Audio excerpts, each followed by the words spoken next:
Hello and welcome to our weekly weigh-in. It's Sunday, October 12th, 2025, and we are the Downsized. Hello. My name is Laraine Durham. And I'm Christopher Durham. And this is our weekly segment where we talk about our week, our weight, and answer questions from you, our viewers. We weigh in on topics that are important to you. That's all I got. That's all she's got. See you next week. No, just kidding. How many weeks are we into the adventure these days? That's a great question. I did print out my spreadsheet. For you guys that know, have been watching, I have a handy dandy spreadsheet where I have tracked my weight over the last, this says 104 weeks, but that seems wrong. Turns out her spreadsheet's not terribly accurate. I think I left a couple weeks out of that because we started our adventure with GLP-1 medications on September 29th of 2023. And now it's October 10th of 2025, so a little over. I think it's October 12th. What did I say? 10th. 10th. All right, October 12th. So it's a little over 2 years, and that would be 104 weeks. So I think I missed a week somewhere way back there. But anyway, that's okay because... Because what? Because it is. I don't know. All right, so we hope that you will like and subscribe to The Downsized. We produce content about GLP-1 medications every single day. So we hope you will come along with us and be part of our GLP-1 Downsized family.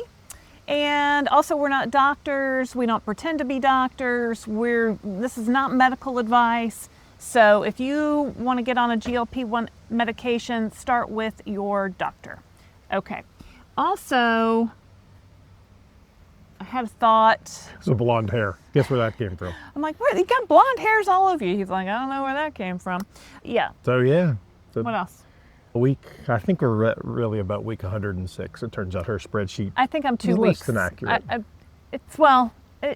It is very accurate. I recommend keeping a log of your weight, whether it be in an app like the Me Again app. We're sponsored by the Me Again app, or on a spreadsheet. I keep a spreadsheet. I also keep my weight in the app, but sometimes I just want to look. at all the data, right? It's kind of like having your calendar on your phone versus a paper calendar on your desk. I have both because I don't know, I like my paper. Sometimes when I don't have my paper, it messes me up, but someday there will be no paper, but today there is paper. I don't have any paper. He has no paper. Mm-mm. Okay. It is in the scale app though. It's all good. It is in the scale. Yeah, I also have in the scale app. We've been weighing on the Hume Body Pod. It's not really a scale. It is a scale, but I think they call it a body analyzer. Yeah. Body analyzer. Sounds. If you would like to check that out, there's a link in the description. Okay. So tell us about your week. So tell us about your week. This week has been just a regular week. We've been at home. We are back from last week. We were in Charleston, South Carolina for my mom's 80th birthday. So now we're back home, and we've just really been trying to catch up with getting some Downsized Dish interviews done. We realized we were completely caught up. Yeah. So we put out a call to you, our viewers, via our email list and on some of our social media channels to set up an interview with us if you'd like to be interviewed for the Downsized Dish. So if you'd like to be interviewed, you can send me an email to laraine@thedownsized.org, LARAINE@thedownsized.org, and we'll send you a link to our calendar and we'll set up a time with you. Now, you don't have to be at your goal weight to be interviewed. You don't have to be at any particular point. You can be at any point on your journey. We do ask that you are on a GLP-1 medication because... Or want to be. So we've actually interviewed someone who hadn't started yet. We did. But, we talk about GLP-1 weight loss every day. I've lost over 50 pounds on a GLP-1 medication. I started at 193 pounds on September 29th of 2023. Today I weigh, I'm not quite at 50 pounds down. I'm at 144. So I'm down 49 pounds as of today. I kind of bobble around a few pounds up and down, and that's maintenance. I've been in maintenance for over a year. I'm a 5'5", 56-year-old mother of 3 grown, I guess they're grown children, ages 19, 21, and 20. Is it 27 or 28? I always forget. Anyway, they're grown pretty much. Yeah, my dose this week was a 10 milligram dose of compounded tirzepatide, and I've been on that 10 milligram dose. I upped my dose a few weeks ago. I've been on a 10 milligram dose for about 4 weeks because I just saw my weight starting to creep up a little bit, and so I upped my dose. And did it do anything? Not really. I mean, my weight when I upped my dose was 145, and today my dose is 144. So it's, well, that means it did something. It worked. Yeah, I also work out an average of 3 to 5 times a week. I'm tracking calories sometimes. I mean, that's just, honestly, I don't track every bite every day. And I've never really tracked every bite every day, but I do try to keep track of protein and water and fiber because my main side effect has been constipation. I am constantly managing to that problem. Good. How about you? How about me? I mean, I think again, I don't keep a spreadsheet like that. I keep it in my notes like this. So this is the last 3 weeks. This is, actually that's 5 weeks. This is 5 weeks ago. This is the last 2 weeks. It's fancy. Last week, so Christopher Durham, 57 years old, started at 286.4 pounds, 5'10.5". It took me, I think, about 70 some odd weeks to get down to my initial goal weight. So today I weighed 186.6 pounds, which would put me 99.8 pounds.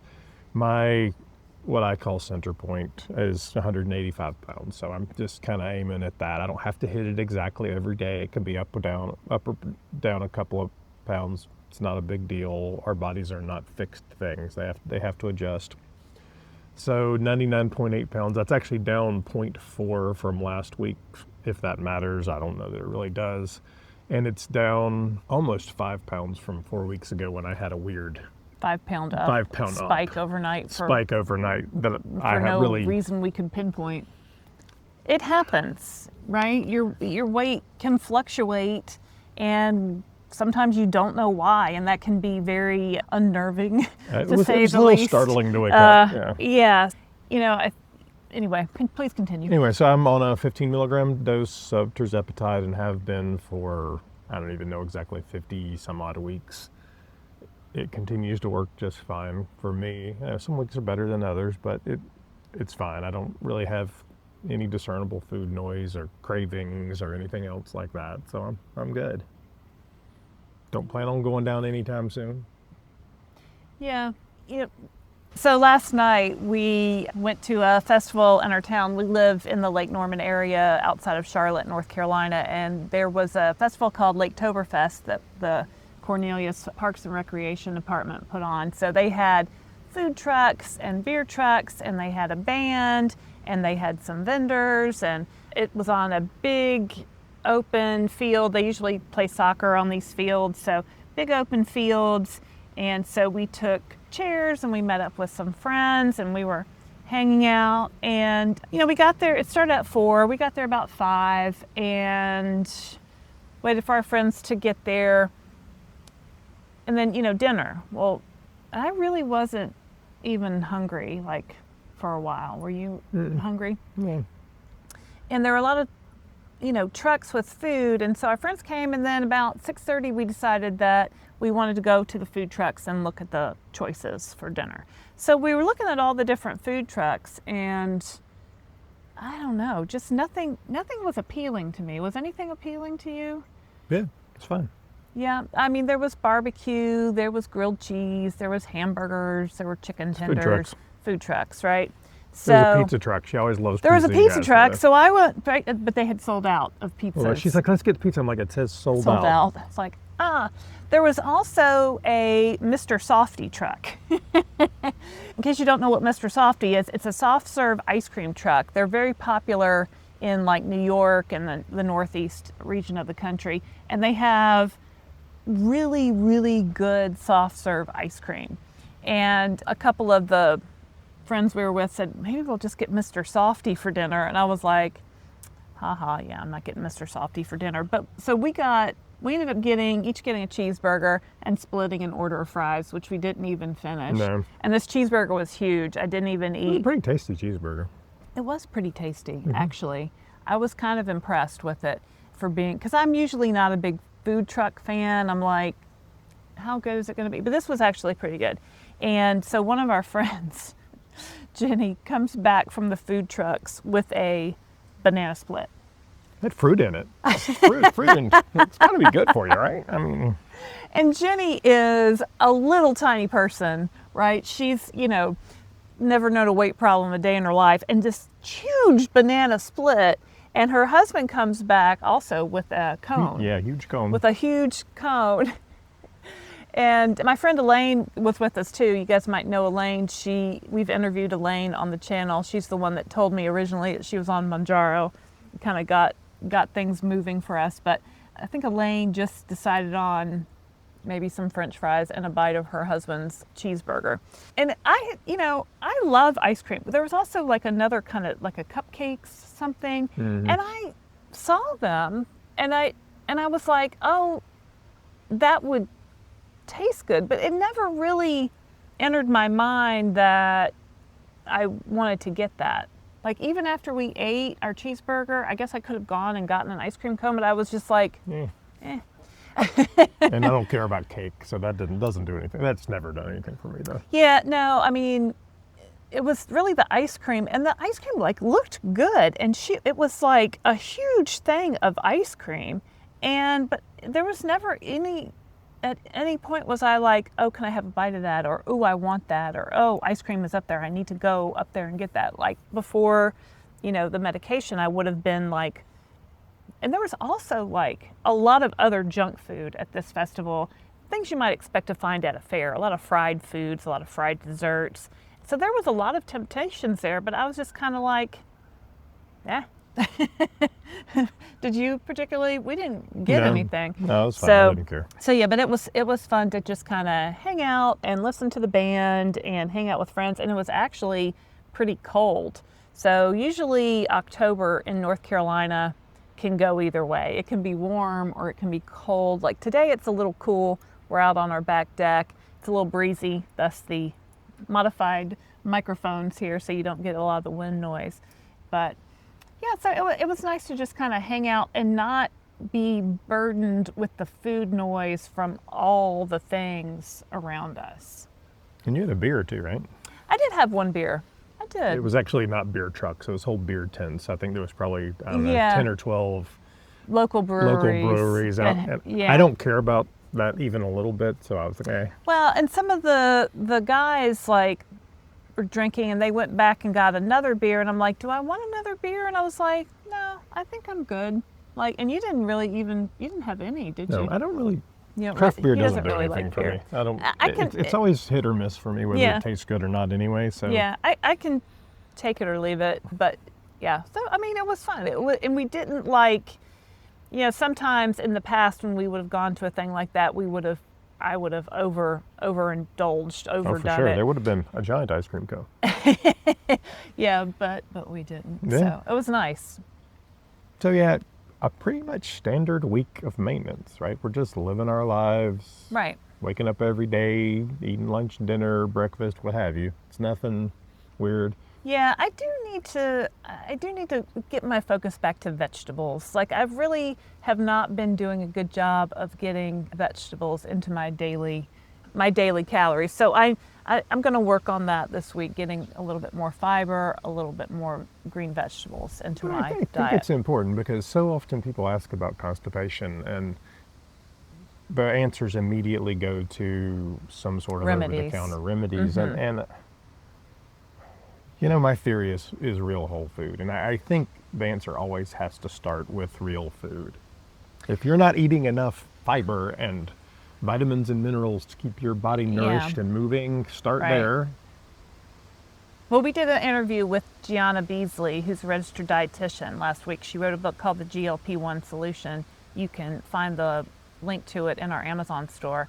And she talks about, we talked about food as medicine, right? So one of her tips in her book is kiwis for constipation, which I'd never heard of that before. So that's something that I'm trying, and something, and I have them in the refrigerator. I just have to remember to eat them. You have to cut them up and whatever. It's not to say you can't use Mango 7 or whatever. Those are certainly great remedies if you need them. But I think if we build habits around eating fresh foods with a real fiber, real nutrients, it's a good thing. Yeah. Absolutely. All right, you want to take some questions? Sure, let's take some questions. So if you'd like to submit a question for us to answer each week, you can leave a question underneath this video.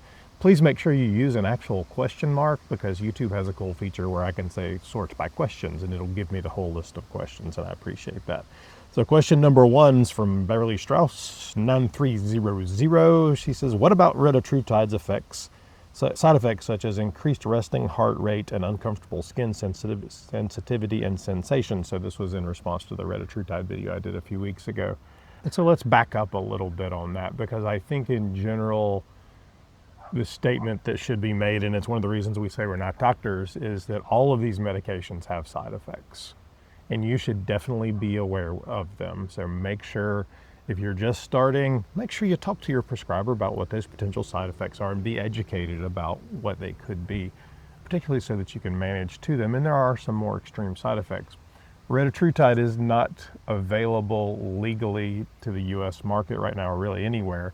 It's owned by Eli Lilly, it's in clinical trials, and there are definitely side effects to it that have been reported so far. Officially, we don't know, because it has not been cleared by the FDA, and we do not have the official indications and all of that on it. But yes, when retatrutide comes out, for sure, there will be some side effects.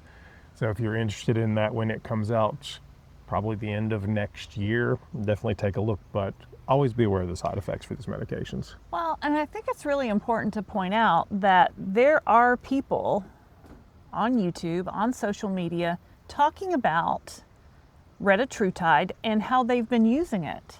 And it is not FDA approved. It is not a medication your doctor can prescribe you. So I would be very, very cautious. I would say, where are you getting it from? So really, please be very cautious with these other medications that people might be talking about that are not really supposed to even be available yet. Absolutely. All right, question number 2 is from Losing It with Grace. Her name is actually Grace. She has a YouTube channel. You can check out Losing It Grace's YouTube channel as well. She says, serious question for CD, that would be me. How do you know what linoleum tastes like? This was in our Dutch Brothers thing, I think I mentioned. Dutch Brothers proteins lattes are divine. They use casein protein, which makes the drink creamier and thicker. So I didn't say the Dutch Brothers tasted like. I said they don't taste like. But so the reason I actually know what linoleum tastes like, which is a bizarre thing. You know what linoleum I do, tastes and like? let me tell you the story. When I was in high school, my best friend and I, Mike, if you're watching, I don't think you watch this, but if you are, hello, worked for my dad, and my dad was a VP at a bank, and we were kind of the go-to flunkies for repair and things in branches around South Carolina. Bank branches? Yeah, in bank branches around South Carolina. So that could be changing light bulbs, that could be fixing flooring, whatever. And a lot of the break rooms in there had linoleum floors. And very frequently we would have to go in and fix spots in the floor. So we had a box of things, and we'd take a little Dremel or a Sawzall or something and take the piece out, and then we'd have to cut it. So when you use a saw to cut linoleum, it kind of throws dust in the air, and you're gonna taste it. Ew. It doesn't taste good, and that was... You should have had a mask You know what? on. That was the 80s, so... We were lucky we were even wearing seatbelts in 1985, right? But I mean, that's the reason that I know the answer to that question, because I have worked with linoleum in that way, and you just kind of taste it, and it's... Frequently it'll be linoleum, it'll be cardboard, there's some other random tastes. Yeah, I think you made the comment that sometimes protein drinks taste like linoleum and sadness. Yes. Is that where this came from? I think so. I didn't know he actually knew what linoleum tasted like. Yep. All right, next question from @altered4n892t. Hello, altered4n892t, who asked on a couple of our videos about which medication doesn't cause nausea.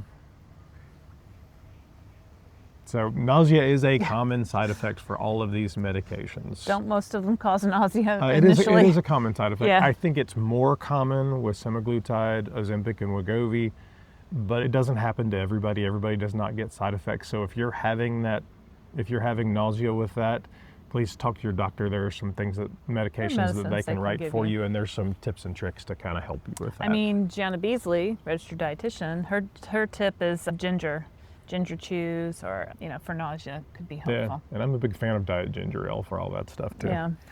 Let's see, I'm gonna take that one. This is from Michelle Bass, 2845. Laraine, may I ask what company you buy your compound tirzepatide from? I am bombarded by ads from different companies and I'm not sure who to choose. Sure. I get my compounded tirzepatide from Mochi Health. You can go to mochihealth.com and save $40 on your first order with my code QIYG, the letter 08. It's best to copy and paste it from the link in the description. And yeah, I've been using them for coming up on 2 years now for my compounded tirzepatide. Highly recommend. I meet with their online telehealth doctor and I think they're great. Come. Next question from Low Carb Doc. So Low Carb Doc, you should come on and do an interview. It says, QQQ, hello Laraine and Christopher. I enjoy your videos as a healthcare professional specialized in nutritional medicine and Mounjaro user myself. Well, that's fabulous. Christopher, you mentioned your twin brother several times. It would be extremely interesting to do an interview with him, a comparison regarding lifestyle, nutrition, metabolic health, and so on. What about the genetic component of the disease of obesity and the differences of your health status? Regards, Sabine, MD from Germany. Well, hello from Germany. Hello from Germany. I do have a twin brother, and I am happy to mention him. His name is David. We are not identical twins. If he walked in the room, you probably would not know we were twins. They don't even really look like at brothers. all. He's about, 3-4 inches shorter than I am. Full head of hair. Full head of hair. Dark hair. And, but he has been on both semaglutide and tirzepatide and done pretty well with it. He's a much smaller framed person, but we grew up together. Where does nature and nurture start? Who the heck knows? That's always a debate. Yeah. To me, you guys are like two sides of the same coin, right? So he is more hands-on, fixes things, works on airplanes, has airplanes, very technical, where Christopher is more like creative, more computer side, knows how to, so whenever David needs to know how to do something on the computer, he calls Christopher. Whenever something goes wrong with one of our cars and we're not sure about it, we call David.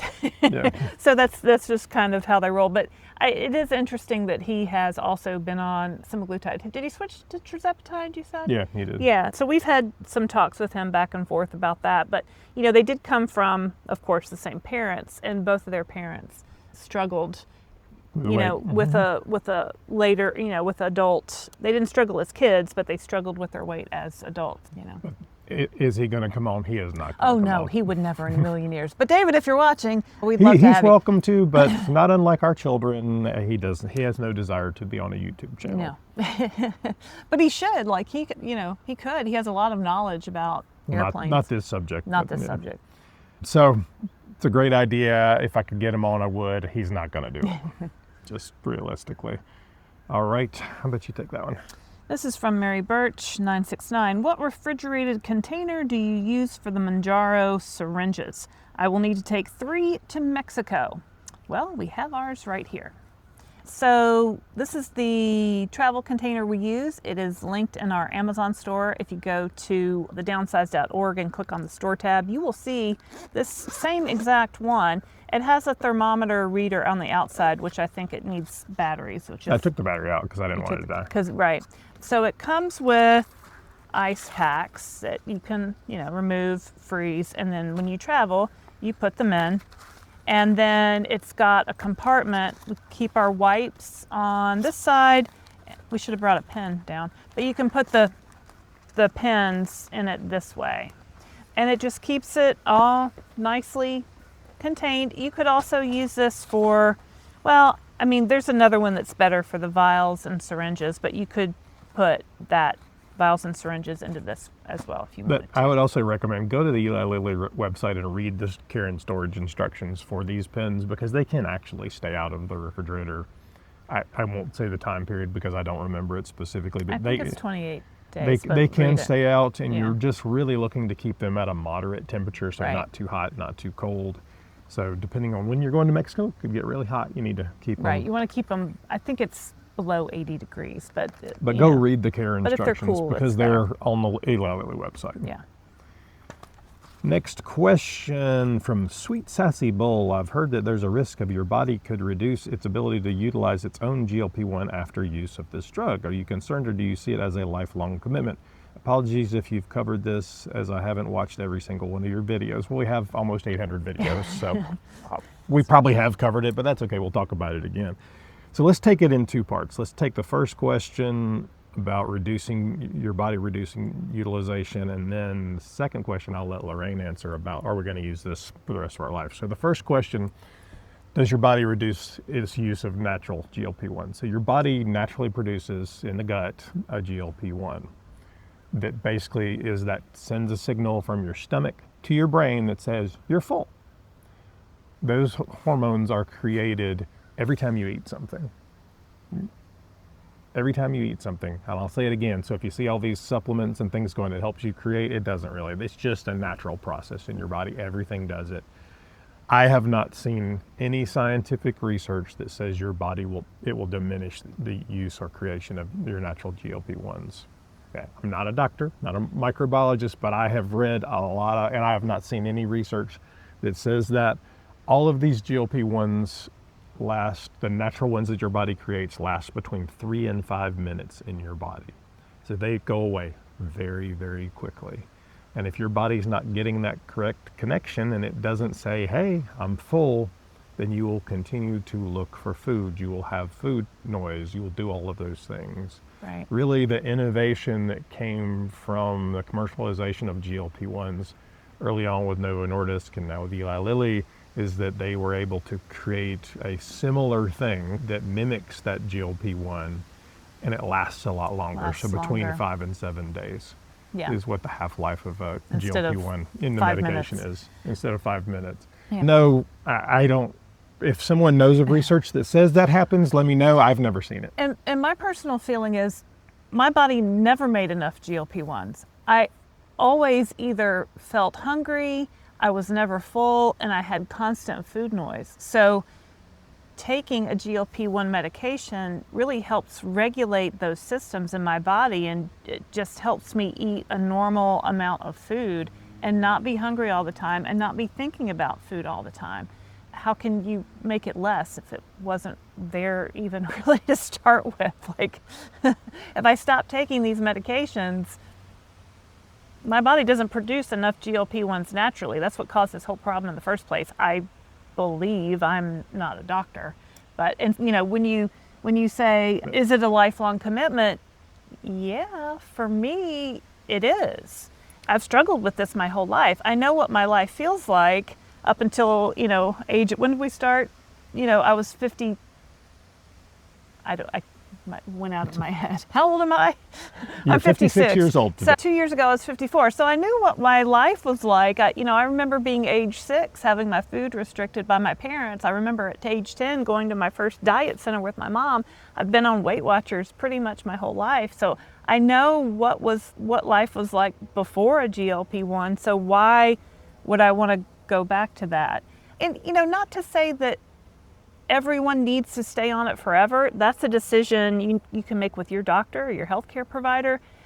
For me, this has been a lifelong battle, so I don't see anything changing. Maybe for you came to have overweight or obesity because of an event like a trauma or an injury or a pregnancy or menopause or something like that, where now you can't get back to maybe where you were. These GLP-1 drugs maybe can help you lose weight and get back to where you were, and then you can, maybe go from there. But for me, yes, lifelong commitment. Yeah, I do believe that I will be on some form of GLP-1 for the rest of my life. I believe And we've spoken to many doctors who talk about essentially for probably 80 to 90% of the people who take these medications, they will need some sort of medical assistance indefinitely. Now that may be whatever the next thing is that comes along, or orforglipron, retatrutide, and amylin. There's a lot of stuff in development, and we firmly believe that access will increase, that affordability will increase, so prices will come down, so that what it looks like today is not what it will look like a year from now, or 3 years from now, or 5 years from now. And honestly, I think 5 years from now, it's no different than taking your blood pressure medicine. It's just part of life, and you move on. You know, I just thought of something that my friend Patty asked me last night. You know, we're sitting around, we're talking, and I think one of the friends had seen our Mochi commercial on TV or somewhere, and Patty said to me, and Patty's been interested in, she's been asking me questions for a while about it, and she said, what's your main side, like, what's the side effect that you're like, oh, I really love being on this medication except for this?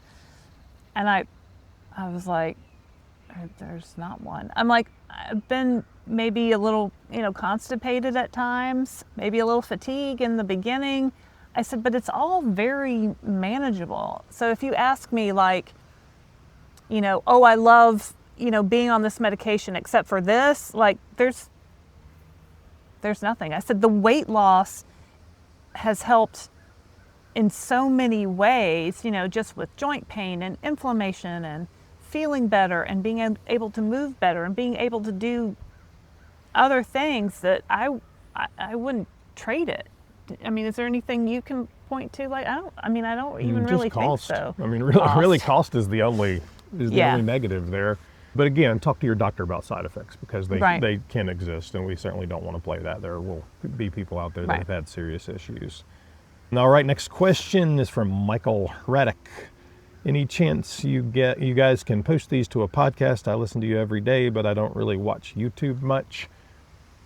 Maybe is the answer, Michael. Pretty much when we started this channel, basically I committed to doing YouTube and just focusing and getting subscribers, becoming proficient at YouTube. And that's basically what we've done. We've added in a little bit of TikTok, and she fiddles with Facebook, but this is pretty much 100% YouTube focused channel. Many of our viewers use the YouTube app, and if you have like Apple CarPlay and those sorts of things, you can actually listen to them on the YouTube app on Apple CarPlay. We may begin to push these at some point to a podcast format. I've been exploring that, and it's really about how can we leverage content we've already created. So could I, for instance, take Downsized dishes? We have, I think there's more than 80 of them out there, and repurpose that to build a new audience, because they're just sitting there. They get lost in the YouTube ether. But I don't know at this point, but we're definitely looking at it, but not today is the answer. So. Okay. Next question from Curtiseth108. The body pod is it worth taking the extended warranty? Is anything ever worth taking the extended warranty? That's a personal decision. I usually do not buy the extended warranty. Honestly, we were sent one for free to try out, so we don't have an extended warranty. What's your thought on that? I'm not a fan of extended warranties. Yeah. So I don't think there's really no moving parts in this thing. I mean, other than the cord that pulls out, so there's not a lot to break. The electronic should work fine. I wouldn't spend any extra to do the warranty personally. Okay. You want to do this one from Cecilia? Cecilia, you're breaking my heart. Cecilia Vermeer. Hello. Hello from the Netherlands. Hello from the Netherlands. Can you try to explain what compound means? Can't find a good translation. I use Mounjaro since 6 months and lost about 30 kilograms. So that's about 70 pounds, 80 pounds.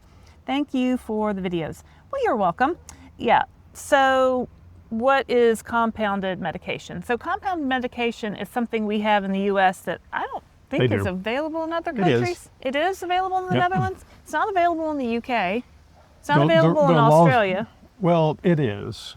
So essentially what a compounded medication is what pharmacists, or I believe in the Netherlands, you call them a chemist, has done for the last 100 years. for the last, originally you'd go into a pharmacy and there weren't pressed out pills and potions in branded things made by manufacturers. There was a chemist You mixed up or a stuff. druggist who mixed things up in a mortar and pestle or made a cream, a pill, a shot, whatever. Those sorts of pharmacies still exist in virtually every country. The difference for the US is that because of our unusual set of laws, they can do it at scale. So there are what are essentially bigger pharmacies that can create enough of it to send out in personalized dosing to people that are outside of the branded medication. And it's a function of just our law is different, and we discuss that law all the time, so I won't go into that detail of it. Yeah. You actually have, I looked it up, in Oh. the Netherlands there are compounding pharmacies. The rules and regulations are pretty strict on it, so it really has to be a specific medical reason, an allergy or something like that, and it can only be in small quantities. But you could actually go in, if you search for compounded chemists, you can find them. I don't think they are allowed to do GLP-1s in the Netherlands, but basically that's what it is. All right. We'll be in the Netherlands in May of next year, actually. Elsie. So Elsie, US2RD, says being hungry isn't the same as food noise, right? Right. It's normal to be hungry when you haven't had a meal in several hours. Yeah, exactly. So I think this is where we really have to separate those two, right? I've been on diets for years and hunger was always the enemy. Like, you didn't want to feel hungry. Eat these filling foods so you don't feel hungry. Here, have some carrot sticks or celery sticks so you don't feel hungry. Food noise and hunger comes at meal times. Hunger is, if you're, my Weight Watchers leader used to say, if you're so hungry that you will eat a can of green beans, that's hunger. If you're just thinking about Oreos you might have stashed in the back of your pantry and you just really can't get that off your mind, that's food noise. On a GLP-1 medication, our hunger level is kind of pushed down. So you may not feel hunger at meal times. Christopher and I have been in maintenance for a while. I've been in maintenance over a year, and now sometimes I do feel hungry at meal times. Sometimes I don't. Sometimes I have to remember to eat a high protein meal. But yeah, food noise is very different. Food noise can happen without hunger. You're driving along, you see the Krispy Kreme sign. All you can think about is Krispy Kreme. You turn the car around, you pull in. That's kind of how that is. And I think the key difference there is hunger is a biological need to feed your body nutritious things. Yeah. Food noise is a compulsion. It's your brain constantly thinking, even when your body does not need food. There's no Right. need for it, to a point of it causes issues, right? So you gain weight, you're distracted. Right. I've done whole videos on food noise where food noise can take over. And it can remove your ability to make choice because you're so overwhelmed by that, right? You have to, it's just, you're there. So it's a very different thing. That's something that Gianna and I talked about in our video too, was, remembering that your body still needs nutrition. And these GLP medications may tamp down your hunger, kind of like last night. I was not hungry for dinner, but I knew I needed to eat something because I hadn't eaten since lunch, right? You need to remember you still have to eat. And it's a very freeing feeling once if you've been suffering with food noise your whole life and then suddenly you get on these GLP-1 medications and that's turned off and your hunger level is kind of tamped down and you're like, I could go all day without eating. I could fast for 2 days. How long can I go without eating? You have to remember that your body needs nutrition, your body needs protein and minerals and vitamins and fiber and water. So you still have to give your body that nutrition. Absolutely. All right, why don't you read that one from Susan? From Susan Flattery. I took my second dose of Mounjaro on 10/2. The first injection didn't cause any side effects. This most recent one has made me fatigued beyond belief. I am also waking up at 3 a.m. with acid reflux. Will these things resolve themselves over time? Maybe, maybe not. I was prescribed Mounjaro 2.5 to help with my blood glucose. That had been working well. Susan's on Mounjaro 2.5. She's on her second dose, and it was for glucose issues, which I guess is type 2 diabetes issues. Or pre-diabetes, probably. Pre-diabetes issues. Yeah, you know, we always tell people on these medications that, you know, work with your doctor, tell your doctor what's going on, and you might need to give yourself some time for your body to adjust to these medications. Fatigue is a common side effect, especially at the beginning. I know I felt like, oh, I just took a shower, now I gotta go lay down because I'm just worn out, right? That could be a side effect. What do you do for fatigue? Make sure you're eating enough, make sure you're getting enough water. If you can, rest, make sure you're getting 8 hours of sleep. When I talked to our dietitian friend Gianna Beasley the other day, she recommended ginseng, sorry, what is a good, can, you know, help with that, but I don't know, what do you have to say to that? You might also look at when you're doing your shot. I'll tell you, so if you know you're going to be fatigued, like we do ours on Friday, and we started doing ours on Friday because of a couple of different things. Number one, we were more likely to go out and do things and more likely to want to eat and stuff, so it was good to have it on the weekend. It also gave you a couple of days, if you had side effects, to recover. That you could take a nap if you need to, or you need to be close to the potty, or you know, whatever that was. So it gave you plenty of things, time to recover. So look at your shot timing and figure out a time that works best for your schedule. Friday was good for us. It may be a different day for you, or maybe a different time. So maybe you want to do it right before bedtime, or you know, figure that out for yourself. Make some notes.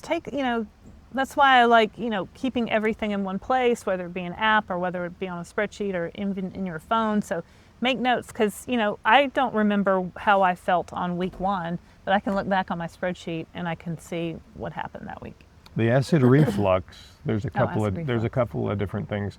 You might start taking notes on what you're eating, and it's not really about counting calories or anything like that, but there may be some things that are just not sitting well with you because of the medication. That changes over time, but if you can identify them and avoid those foods, that could help a little bit. There's also, if you talk to your doctor, there's the Zantacs and the things of the world that may be helpful to you. We're not recommending any medication, but you know, talk to your doctor there. I'm a big fan of Canada Dry Diet ginger ale. It just generally calms my stomach across the board.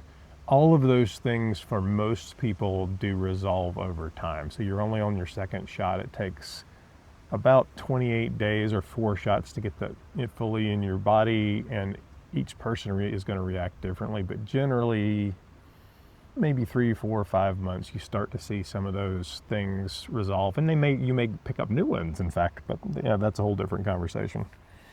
But yeah, you should be good. Take your shot, talk to your doctor if you have side effects, and manage them appropriately. Well, next question is from Latanya. I don't know how to say that. Latonyame. Not sure. Latanya Ann? Maybe. Christopher, can you show more roasted vegetables in your cooking and more cooking videos? I don't eat meat, but I enjoy watching you cook. Who taught you how to cook? So this self-taught man right here. I mean, I love the cooking videos. Unfortunately, not that many of you watch them, but thank you to those who do. The secret to cooking, and I tell people this all the time, is to learn the techniques, and then the techniques can be applied to anything. So the technique that you saw me do in this cooking video, which is the roasted pork and the cauliflower, that roasting technique works for virtually every vegetable, and it'll work in both an oven and it'll work in both an air fryer. So a little bit of oil, some seasoning, smaller pieces, roasted at high temperature. So you want to do it with Brussels sprouts. Does it work? Yes. Green beans? Yes. Broccoli? Yes. Carrots? Yes. Works for everything. We love roasted vegetables. I think it just kind of brings a lot more flavor to it. Yeah. And it does. There's no, other than the tiny bit of oil, there's no added calories. It's easy to do. Yeah, it's really easy to do in the air fryer. And I know we eat a lot of frozen vegetables, you know, the steam in bag vegetables. We'll do those a lot. I like the roasted. They just have a different flavors. Just, you know, it's really just as easy. Well, for me, because. And if you go back, there's probably, I don't know, 6, 7 other videos of me cooking on there. There's one of me roasting whole carrots in the oven. I love a whole carrot in the oven. And I'll tell you, Americans have come to love a baby carrot. Those things have zero flavor. You get a whole carrot. I'm not a fan of baby carrots. Do it exactly the same way I did. A little bit of oil, whatever's appropriate for your seasoning, and roast them. And I usually do it in the real oven because they're whole carrots. But they're delicious, and it's, good stuff. But yeah, thank you for watching. From Janice Zimmerman, I've been on Zepbound for 5 months. I just hit a stall. I have not lost anything in 3 weeks. Any suggestion to jumpstart my loss again? I always start with where are you in your medication. So it's because we believe obesity is a disease and that it's not your fault. I always start with the assumption that it's not your fault. So where are you in your titration journey? Right? I very often think because we have wanted to take it as slow as possible that sometimes we do make the choice to slow that titration down, and it can cause stalls. So talk to your doctor and figure out if it's time for you to titrate up. We don't know what dose you're on or how long you've been on any of that, so we have no idea, but I would start with that. And then what would you do? I look at what you're eating. I mean, maybe you're not eating enough calories. You need to, if you're on a stall, that's a great time to start tracking your food and really tuned into how many calories should I be eating? How many calories am I eating? If I'm not eating enough, my body is going to stop releasing any weight or anything. It's going to say, hey, we're not getting enough calories. She's going to starve us to death. Stop.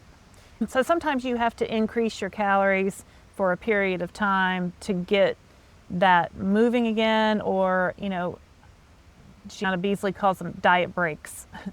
Take a break from dieting for maybe, a couple days or a week. I like to call it my eat a cheeseburger theory, just because I like cheeseburgers, right? But I don't eat them every day. But if, I feel like if you're in a weight loss stall, maybe go have a higher calorie meal and make it something that you really like, right? Or maybe something that you've been restricting from or avoiding, and see if that doesn't get you moving in a direction again. I mean, it's food, it can be medication, it can be a lot of things. It could be your sleep, it could be your hydration. Could be just your body doesn't want to lose any weight, especially if you've lost a good bit of weight to begin with. Right. If you've lost, you don't say how much you've lost, but if you've lost a good amount, well, 3 months, your body may look and go, hey, you've lost however much. I'm going to take a break for a little while. Yeah. So look at all of it. I would start with your titration, though. The reason that you move up on these medications is because your body becomes adjusted to it. So if you've been sitting on a dose for too long, talk to your doctor. Maybe there's a place to help you. And I've heard people say that some doctors don't want to move them up. Maybe they get to a place where they want to increase their medication and their doctor says no. I mean, I would really, that's when having notes is really handy to take into your doctor and be like, hey, this is what I've done for the past 4 weeks, and look, there's nothing happening. Or, here's my food log, and this is what I've been eating, and I'm stuck, So I've also found that if you have access to a registered dietitian, you should definitely take advantage of that. I know Mochi offers registered dietitian appointments with their membership fee. And I've had registered dietitians in the past. I think things have changed in the past couple of years, right? And I look at a registered dietitian session as more like a personal coaching session. So they're going to ask you what you're eating and maybe help you fine tune some things and maybe give you some suggestions you hadn't thought of. Let's see, next question is from LC of Brooklyn, RIAMF. LC says, hi Christopher, what type of oil do you use for cooking? The oil conversation these days is a bit of a hot mess, and there's a lot of people who have very fervent opinions around oils. Well, I mean, we hear a lot of talk about seed oils. What's wrong with seed oils? Well, I like the scientific research, so I'm going to always default to and look at scientific research. And I believe that we should be eating real foods when we can, so whole real foods. I don't personally have a problem with any type of oil. There will people that argue with me and tell me seed oils are terrible and they're inflammatory and all this stuff. I have never seen any research, and I've looked, that proves that that's the case. I don't have any desire to argue with you in the comments about it, though, so please don't spam the comments with seed oils are bad. But you make a personal decision for you. We're not doctors, we're not dietitians, we're not nutritionists, we're not molecular biologists or microbiologists. Okay. Personally, I have a tendency to use either olive oil or butter, just real butter. Olive oil, if I'm cooking with it, and a lot of people, basically you want to use just a mid-tier imported olive oil from Italy or Greece or somewhere. You don't need extra virgin olive oil. If it smells particularly olivey or green, fruity, that's probably an oil that was designed to use as a drizzle for a salad or a topping thing. You want it to have a very neutral taste, so it's a little bit less expensive anyway. Those extra virgins are great olive oils, but you're honestly just wasting a lot of money cooking with it. I will, if we fried, and we do not fry, I can't remember the last time I fried something, but I would use a seed oil, a corn oil, a canola oil, a vegetable oil. People will come for me. I cannot tell you, I can't remember the last time I actually fried something. That's just not something we do on a weekly or even a monthly basis. But if I whipped out some fried chicken, I would. It's been years, I'll tell you. Yeah, and it makes such a mess. So I haven't done that. But so use what's right for you. I mean, again, we're not nutritionists or dietitians. I tend to use olive oil and butter. And that's our questions for this week. All right, that was a lot of questions. A lot of questions. If you have a question for us to answer, you can put your question in the comments of this video and start with a Q. What do you want? Q? It needs to have a question mark. Question mark. Needs to have a question Start mark. with a question mark, and that way he'll be sure to see it. We can't answer every question, but we try to answer the questions that will appeal to what we feel is our broadest amount of viewers. So thank you for those. Oh, let's see. If you have not gone to our website, thedownsized.org, and signed up for our email list, we would love for you to do that. So like we sent out an email this past week inviting everybody to do Downsized dish interviews, and had a number of you do that. We've also got our meetups coming up in Atlanta, Las Vegas, and Chicago, absolutely free. You can go RSVP on thedownsized.org for that. And we have our Amazon affiliate store. Tell them about that. So if you go to our website, thedownsized.org, click on our store tab, you'll go to our Amazon store. We are Amazon affiliates, so when you shop through our link, you support our channel at no cost to you, and thank you for that. But I've got a list of GLP-1 items that I've used personally that I like. I also did a video. It was Amazon Big Deal Days at the beginning of October, so I've got that list that's still up. I've kind of changed it because those deals, a lot of them went off deal, but I put some other things that were similar that might be a good deal, so you can check those out too. And it's things like, constipation remedies that I use, or protein bars that I like, or stuff like that. And then of course, this case, that this case is in our store, so other stuff like that. And then, of course, we have our cruise that we announced for next year, June 4th through the 8th, 2026. We'll be sailing out of Miami, Florida, going to Nassau, Bahamas, and Coco Cay, which is Royal Caribbean's private island, on the ship The Freedom of the Seas. So you'll get to come meet us, and 50 to 100 other, 100 my goal. Who knows what we get to. We're almost to 50 now, though. Basically, you'll hang out with us. We'll do meet and greets. We'll have some get to know you sort of events. We'll film a live from the ship, maybe do an interview or a panel. And then we do things each day. We all eat dinner together, and you can move around in the sections. You get to meet different people. But it's a great time to be among people who are on the same journey as you are, who may have experienced similar things. And you can talk about it openly and freely. And we all hang out, and we line dance, and we we'll go snorkeling probably, or you can just hang out and land a chair on the deck. It doesn't matter. Right, you can do as many of the activities or as little as you want. We'll have all those lineup of activities in May 2026, coming soon. But you can go to our website, thedownsized.org, click on the cruise tab, and you can see all the details and how to sign up for that and how to get in contact with our travel agents, Kelly and Roberta. Oh, and if you haven't heard this before, or maybe you have, I just want to always say obesity is a disease as defined by the American Medical Association, and it's not your fault. So if you're interested in GLP-1s, please talk to your doctor. My name is Christopher Durham. I'm Laraine Durham. And we are The Downsized.